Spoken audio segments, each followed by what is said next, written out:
Are your Managed DirectX 9.0 D3D apps crashing due to the Microsoft DirectX Direct3D DLL? I'm Sophie Chen, a senior Windows support engineer, and I'm going to diagnose that error and fix it now. Before we dive into the Microsoft DirectX Direct3D troubleshooting, a resource for system environment optimization is available below. This is the Microsoft DirectX Direct3D, the managed .NET assembly for legacy Direct3D 9.0. It is a mandatory requirement for older Seer games and 3D modeling tools. While standard DirectX is built in, this managed wrapper is often missing from clean Windows 11 installs, resulting in an assembly load failure at startup.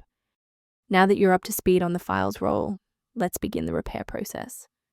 If the host software cannot locate Microsoft DirectX Direct3D DLL, it indicates a corruption in the Managed DirectX 9.0 D3D subfolder, and reinstalling that specific program from the developer website will restore all necessary runtime files. Should the file remain missing after a reinstall, we need to ensure that the operating system is forced to re-index its shared library paths.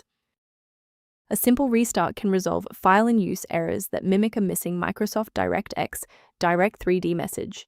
It's a low-effort step that ensures your operating system starts with a clean execution stack. Don't forget to bookmark the video or give it a like before you restart. It's the fastest way to jump right back into this tutorial after the reboot. Following the restart, if the diagnostic status remains unchanged, please execute the commands in step 3. If you need to pause the video to review the syntax, please do. Sometimes a simple restart isn't enough for broken runtimes. Follow these steps to refresh the redistributable files. First, go to Control Panel, then select Programs and Features. Second, find every Microsoft Visual C++ Redistributable 2005 through 2022.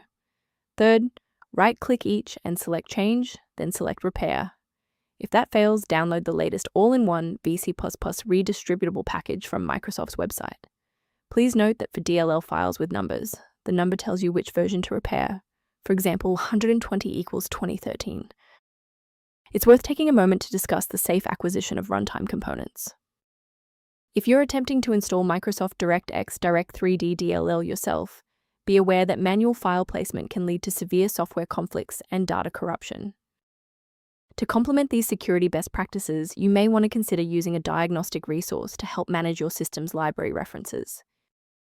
If Microsoft DirectX Direct3D is impacting system resources, the maintenance suite below provides general guidance on addressing this. I'm Sophie Chen, and I appreciate you watching. If this guide helped Microsoft DirectX Direct3D workflow, please subscribe for more professional troubleshooting and tech advice.